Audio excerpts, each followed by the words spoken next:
My dad had a secret daughter. He gave her half of everything, and she's been living in our lake house for 2 years behind my back. I stared at Mr. Peterson, my father's lawyer of 30 years, convinced he was playing some kind of twisted joke. We were sitting in his wood-paneled office, the same one where my father had taken me as a child, proudly introducing me as my daughter Emma, the future CEO of Blackwood Underseas. That's impossible, I said, my voice barely audible. My father didn't have another child. Mr. Peterson adjusted his glasses, looking uncomfortable. I'm afraid DNA tests have confirmed it, Emma. Your father acknowledged Lily as his daughter shortly before his death, and no one thought to mention this to me at the funeral last week. The room felt suddenly airless. While I was giving his eulogy, your father wanted to tell you himself, but his heart attack. Mr. Peterson trailed off, shuffling papers. I gripped the armrests of my chair. So this woman, this Lily, gets half of everything. The company, our homes? Yes. And according to the property record, she's been living at the lake house in Maine since your father renovated it 2 years ago. The lake house, my stomach dropped. That house contained every meaningful childhood memory I had, the only place where my workaholic father had ever truly been present, where he taught me to fish and sail and build fires. That's not possible, I insisted. I would have known if someone was living there. Mr. Peterson slid a photograph across his desk, a woman about my age, 28 or 29, with dark hair similar to mine, standing beside my father on the dock of the lake. They were laughing. I couldn't remember the last time I'd seen him laugh like that. When was this taken? My voice sounded distant, like it belonged to someone else. Last summer, I believe, last summer, when my father had canceled our annual 4th of July gathering, claiming he needed to attend an emergency business conference in Tokyo. He'd sent me photos of himself at Japanese landmarks, photos that now had to be fake. I need to see the DNA results, I said. Of course, he handed me a folder. All the legal documentation is here. The reading of the will is scheduled for next Friday, but I thought you should know privately first. I flipped through the pages searching for something, anything, that would prove this was all a mistake. But the clinical language of genetic markers and probability statistics told a clear story. This woman, Lily Chen, was my half-sister.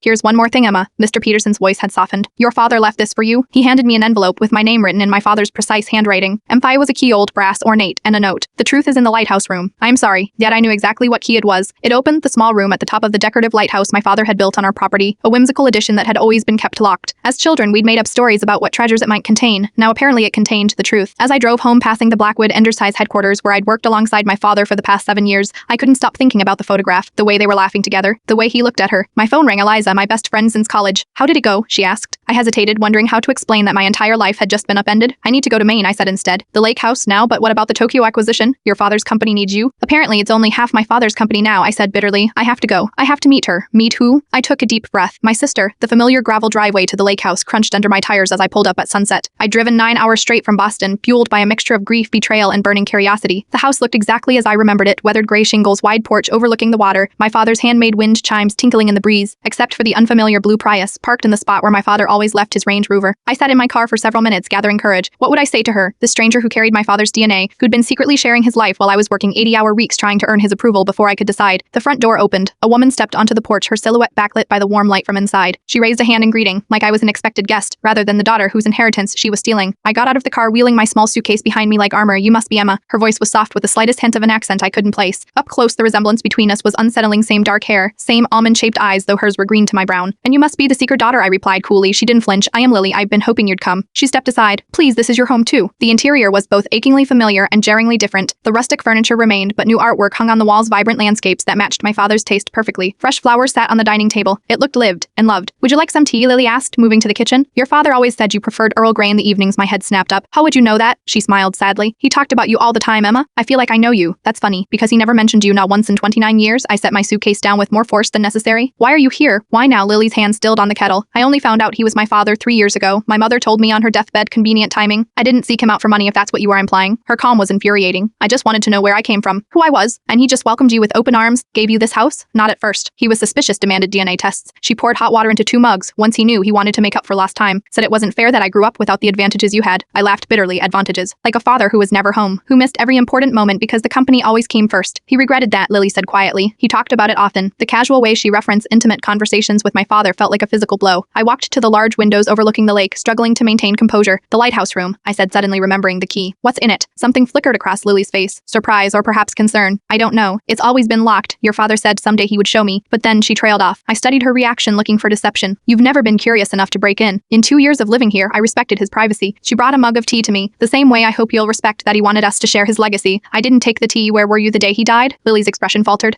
I was in New York at a gallery showing my photographs. I have witnesses if that's what you are asking. It wasn't, but thanks for the alibi. I picked up my suitcase. Which bedroom can I use? Any of them? I've been using the blue room, but the master bedroom. Then I interrupted. It was petty, but I needed some small victory. Lily nodded. Of course I'll bring fresh sheets. Don't bother, I said, heading for the stairs. I know where everything is. This was my home first. As I climbed the familiar staircase, I caught sight of a photograph I hadn't noticed before. It showed my father and Lily sitting by a campfire, marshmallows on sticks, laughing. With a jolt, I recognized the date stamp in the corner. The 4th of July last year, Independence Day, when I'd been alone in Boston, telling myself my father's work was important, that Tokyo couldn't wait. But it wasn't Tokyo that couldn't wait. It was Lily. I woke early the next morning, the familiar sound of loons calling across the lake momentarily making me forget why I was here. Then reality crashed back. My father was gone, and a stranger was brewing coffee downstairs in our kitchen. After a quick shower, I slipped the lighthouse key into my pocket and headed downstairs. Lily was nowhere to be seen, but a note on the counter read, run, help yourself to anything perfect. I could explore without her watchful eyes. I made a quick cup of coffee and began examining the house more carefully in the morning light. The bookshelves held new editions, photography books, several novels in what looked like Mandarin, and a surprisingly well-worn copy of my father's favorite, The Old Man and the Sea. I pulled it from the shelf, remembering how he used to read it aloud on rainy days. A photograph fell out, my father and Lily standing in front of the Blackwood Indicia's headquarters. I flipped it over. First day at the company. So proud of you. Minus Dad, my heart pounded. Lily had worked at Blackwood. I'd never seen her there, and I knew every employee. Something wasn't adding up. I moved to my father's home office, a small room overlooking the lake. His desk was meticulously organized, just as he'd always kept it. I tried the drawers locked, except for the shallow one containing office supplies. My eyes fell on the calendar hanging beside his desk. Various dates were marked. Dinner with LL's opening, Boston meeting, Tokyo call E. I traced the notation for the 4th of July. Fireworks with L below it in smaller writing. Send E Tokyo photos. He'd planned the deception, carefully documenting his lies. The hurt was so acute. I had to sit down. As I slumped in his chair, I noticed a small panel in the wall behind the desk, the hidden safe I discovered as a teenager. My father had caught me trying to crack it once. Furious at the invasion of privacy, I wondered if Lily knew about it. I tried the combination my birthday, but it didn't work. After several attempts with significant dates, I paused. On a hunch, I tried Lily's birthday from the legal documents. The safe swung open. Inside was a single manila folder labeled Chen. I opened it with trembling hands. The top document was a background check on Lily Chen, dated 3 years ago. It included details about her childhood in foster care, her art degree, her work history. The next page was a DNA test result matching Lily to my father. It looked identical to the one Mr. Peterson had shown me, but something about the letterhead caught my eye. I pulled out my phone and compared it to the photo I'd taken of the official results. They were similar, but not quite the same. Before I could examine it further, I heard footsteps on the porch. I quickly replaced everything, closed the safe, and moved to the living room just as Lily entered, slightly breathless from her run. Morning, she said cheerfully. Sleep well? Fine, I replied, studying her. She seemed completely at ease, no hint of deception. I was just about to check out the lighthouse. Want to join me? Her smile faltered slightly. Haxley, I need to shower and make some calls, but don't let me stop you. I nodded and headed outside. The small ornamental lighthouse stood at the edge of our property, overlooking the deepest part of the lake. My father had built it when I was 10, claiming every proper lake house needed a lighthouse. It had always been his private retreat. The key turned smoothly in the lock, revealing a narrow spiral staircase. I climbed to the small circular room at the top, heart pounding with anticipation. The room was disappointingly empty, just a chair facing the window, a small table, and a weathered journal. I opened the journal to find my father's handwriting, dated entries going back 2 years. The first entry stopped me cold. Emma is working too hard, just like me at her age. I need to tell her the truth before it's too late. But after Chen, I don't know who to trust anymore. Chen, Lily's last name, but the context suggested something else entirely. I flipped to the last entry, dated just 3 days before his death. Meeting with R tomorrow. Finally have proof of the embezzlement. Wonder if he'll try to blame Chen again. Once this is settled, I'll tell Emma everything. About the company, about Lily, about what really happened to her mother. My mother, who had supposedly died of a stroke when I was 5. What could my father possibly have needed to tell me about her death? I was so absorbed in the journal that I didn't hear the footsteps until it was too late. I looked up to find Lily standing in the doorway, her hair still wet from the shower, her expression unreadable. She asked quietly. Before I could answer, my phone rang. Mr. Peterson, I answered, maintaining eye contact with Lily. Emma, thank goodness, he said, sounding flustered. T, here's been a development. The police have questions about your father's death. It seems they no longer believe it was a heart attack. What are you saying? I asked, watching Lily's face for any reaction. They're investigating it as a potential homicide, and they're looking for someone named Ryan Chen. They think he may have been the last person to see your father alive. My blood ran cold as I remembered the photo I'd seen in the safe. Lily Chen standing next to a man identified in the background check as her foster brother Ryan Chen. Dark clouds gathered over the lake as I ended the call with Mr. Peterson, the first rumbles of thunder mirroring the storm brewing inside me. Lily remained in the doorway, her expression carefully neutral. Who's Ryan Chen? I asked without preamble. She blinked, genuine surprise crossing her face. My foster brother? Why? The police are looking for him in connection with my father's death. Lily's face paled. That's impossible. Ryan would never. You didn't mention having a foster brother yesterday, I interrupted, or that my father suspected someone was embezzling from the company? Her eyes darted to the journal in my hands. I didn't know about any embezzlement. Your father kept business matters private, but you knew Ryan. Did my father know him too? Lightning flashed across the lake, followed immediately by a deafening thunderclap. Rain began to lash against the lighthouse windows. We should go back to the house, Lily said, turning away. This storm looks dangerous. I grabbed her arm. She met my gaze, jaw set. Yes, they met. Once. It didn't go well. We made a dash for the house through the downpour, arriving on the porch drenched and breathless. As Lily fumbled with the door, a massive oak branch crashed down nearby, making us both jump. Power's out, Lily noted as we entered the darkened house. I'll find candles. I know where they are, I said automatically, heading to the kitchen drawer where emergency supplies had always been kept.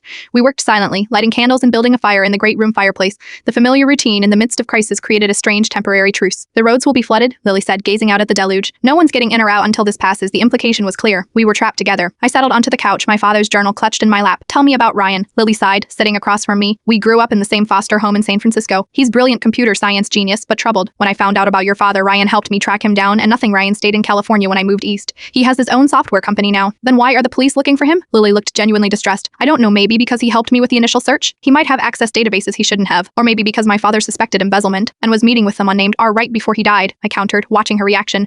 Her eyes widened. What exactly does that journal say? I read aloud the last entry about the meeting with R and the embezzlement proof. Lily listened intently, her expression shifting from shock to calculation. If someone was stealing from Blackwood, it wasn't Ryan, she said finally. He's never had access to company accounts, but you have, I said. Dad's note said you worked at Blackwood. She nodded slowly. 3 days a week in the marketing department, creating the new campaign imagery. Your father thought my photography could help modernize the brand. And you never thought to mention this. I am the Cinco Lily. I know every employee. He asked me to use a different last name, Lopez, my mother's name, to avoid gossip until he was ready to tell you about me. She met my gaze. I respected his wishes. If she was telling the truth, my father had gone to extraordinary lengths to keep Lily's identity secret from me while integrating her into our company, into our life. Did he ever mention someone named Chen to you? Not Ryan, but someone else? Lily hesitated. Only once. He asked if I knew a Michael Chen from his executive team. I didn't. Our chief financial officer who had convenient access to all company accounts. I pulled out my phone, but there was no signal. The storm had knocked out cell service. I was cut off from any way to verify Lily's claims or contact the police about Michael. We need to check something, I said, standing abruptly. My father kept backup financial records in his home office safe. Lily followed me to the office. You know the combination? I didn't answer, simply entering her birthday and swinging the safe open. The Gen folder was still there, but when I pulled it out, I realized there was more beneath it. A USB drive and a thick folder labeled Blackwood Financials 2023 to 2024. As I reached for it, the light suddenly flickered on and my phone buzzed with an incoming text. Service had been restored. The text was from an unknown number. Stop digging. You'll both end up like your father. I showed it to Lily, watching her face carefully. Her fear looked genuine. We need to call the police, she said, and tell them what? That we received a threatening text while investigating embezzlement and possible murder. They'll want to know what we found. Then what do you suggest? I hesitated, weighing my options. My father trusted one of us enough to leave clues. Maybe we need to trust each other at least until we figure this out. Lily's green eyes, so like my father's, studied me carefully. Temporary alliance, very temporary, I agreed, holding up the financial folder.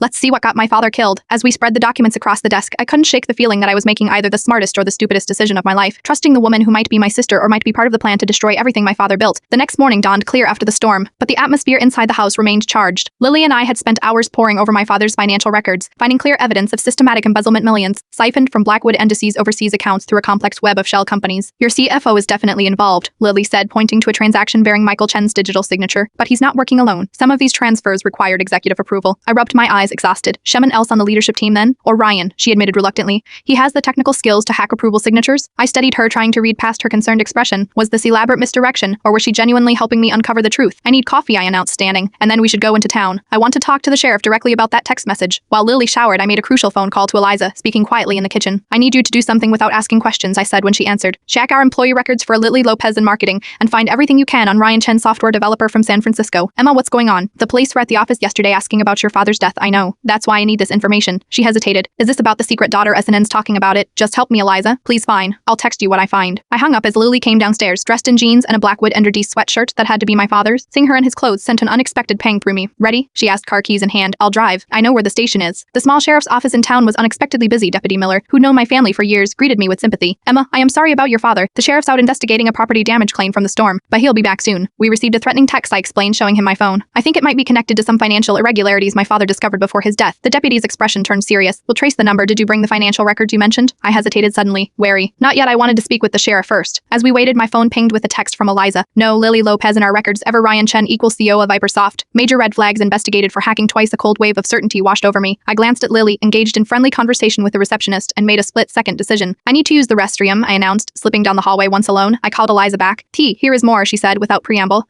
I ran a facial recognition search on that photo you sent, the woman with your dad. She's not Lily Chen, she's Olivia Ryan. And get this, she dated your ex-fiancé Estone David after you broke up. My breath caught. David, who'd had access to my family history, my security codes, my childhood stories. Eliza, I need to get out of here without her noticing. Can you call the sheriff's office in exactly 2 minutes? Ask for Lily Lopez. Say it's an emergency about her brother. Emma, what? Just do it. I'll explain later. I hung up and composed myself before returning to the waiting area. The deputy says it'll be a while. I lied smoothly. Should we grab lunch at the diner across the street while we wait? Lily, or rather, Olivia nodded agreeably. Good idea. I am starving. As we stood to leave, the office phone rang. The receptionist answered, then called out, Lily Lopez, emergency call about your brother. Lily's face registered genuine concern as she took the phone. The moment her back was turned, I slipped out the door, not toward the diner, but to her car where I'd noticed my father's financial folders still sitting on the back seat. I grabbed them and ran ducking into the hardware store next door and out its back exit, where I knew there was an alley leading to the marina. I needed to get back to the house, to the lighthouse room where my father had left his journal. The full truth had to be there. I managed to hitchhike with a local fisherman I recognized, who dropped me off at the end of our driveway. Then to the lighthouse, I found the journal exactly where I'd left it and began frantically scanning earlier entries. The 10th of February. Met with Ryan Chen today. Not what I expected from Lily's description. Aggressive, demanding money for family connection information. Suspicious. The 3rd of March. Offer tied check on Lily raising questions. PAC certificate looks altered. DNA test scheduled. The 18th of April. DNA results positive. Still hesitant. I flipped forward to a key entry from just 3 months ago. The 25th of July, Apple unauthorized access to company accounts. Traced IP to California Vipersoft. The same company Ryan Chen operates. Coincidence. Vegan private audit. And then the most damning entry of all, the 10th of August. Blown photo of Lily with David Anderson at charity gala last year. Emma's ex-BNT name. This can't be coincidence. Their connection predates her contacting me. Everything has been a lie, David. My ex-BNSTA who'd left me heartbroken 2 years ago, who knew everything about my family, including the lake house and my strained relationship with my father. The sound of tires on gravel made me freeze. Lily Olivia had returned sooner than expected. I quickly photographed the key journal pages, then heard a male voice outside. Peering carefully through the lighthouse window, I saw not just Olivia, but 2 men emerging from an unfamiliar car. One was unmistakably David, and the other I recognized from company photos as Michael Chen, our CFO. The trap had just sprung shut around me, 3 against 1, and no one knew where I was. I had seconds to make a decision. The lighthouse had no back exit, and they would check it eventually. I needed to plan fast. My father's words echoed in my mind. The truth is in the lighthouse room. But it wasn't just the journal. There had to be something else, something they were still looking for. I scanned the room frantically, then noticed something odd about the wooden chair, one arm slightly thicker than the other. I pressed it and a small compartment popped open, revealing a tiny digital recorder. Footsteps approached the lighthouse. I pocketed the recorder and journal, then climbed onto the window ledge, grateful for the climbing skills my father had insisted I learn. Just as the door below opened, I lowered myself onto the narrow exterior ledge that circled the lighthouse, inching around to the lake-facing side where I couldn't be seen from the door. It has to be here, David's voice drifted up. Harrison said he left evidence in the lighthouse. We've searched 3 times already, Olivia complained. Maybe he was bluffing. He wasn't bluffing about the embezzlement evidence, Michael Chen snapped. That USB drive and those financial records could put us all in prison. Relax, David said. Emma grabbed the records, but she doesn't understand what she's looking at. We just need to find whatever else Harrison left and finish this. Their footsteps ascended the spiral staircase. I clung to the ledge, heart pounding as they entered the room, feet away from where I hid outside. Nothing's changed, Olivia said. Just that stupid chair and table. Check again, Michael ordered. There has to be something. While they searched, I inched further around the lighthouse toward a maintenance ladder I knew led down to the water. If I could reach it, I might escape unnoticed. The chair arm looks odd, David suddenly said. My heart sank as I heard the compartment pop open. Empty. 7's been here, Emma, Olivia hissed. She must have whatever Harrison left. Find her, Michael commanded. Now I reached the ladder and descended as quietly as possible, slipping into the water at the bottom. The cold was shocking, but I began swimming underwater toward the boathouse, emerging only for quick breaths. I reached the boathouse unseen and climbed inside the small storage loft where life jackets were kept. Shivering and dripping, I pulled out the recorder with trembling hands and pressed play. My father's voice filled the small space. Emma, if you are hearing this, I am likely dead, and you discovered the truth about Lily or whoever she's calling herself. I suspected she wasn't my daughter, despite the DNA test that seemed to confirm it. I had the lab retest the samples secretly. They were tampered with. I played along to figure out what they wanted. It's bigger than just the inheritance Michael Chen has been embezzling for years. When I started investigating, he partnered with David. Yes, your ex, who apparently held quite a grudge against both of us after your breakup. The financial records I've left prove everything. Here's more: a safety deposit box at Maine Coastal Bank, box 713. The key is in my fishing tackle box, hidden in the false bottom. I am meeting with Ryan Chen tomorrow to confront him. He's the technical genius behind the hacking. If anything happens to me, take everything to RT and Keener at the FBI, not local authorities. Some of them have been compromised. I am sorry, Emma. I should have told you everything sooner. I love you, kiddo. The recording ended and tears streamed down my face. After all the lies, hearing my father's voice, his real voice not filtered through Olivia's manipulations, broke something open inside me. I allowed myself 30 seconds of grief before focusing again. I needed that safety deposit box key. The tackle box was stored in a locked cabinet in the boathouse just feet away from where I hid. I listened carefully for any sounds of pursuit before climbing down and retrieving it. The false bottom revealed not just the key, but a small handgun. My father had taught me to shoot years ago, insisting that a woman living alone needed to protect herself. I'd always thought he was being paranoid. Now I understood.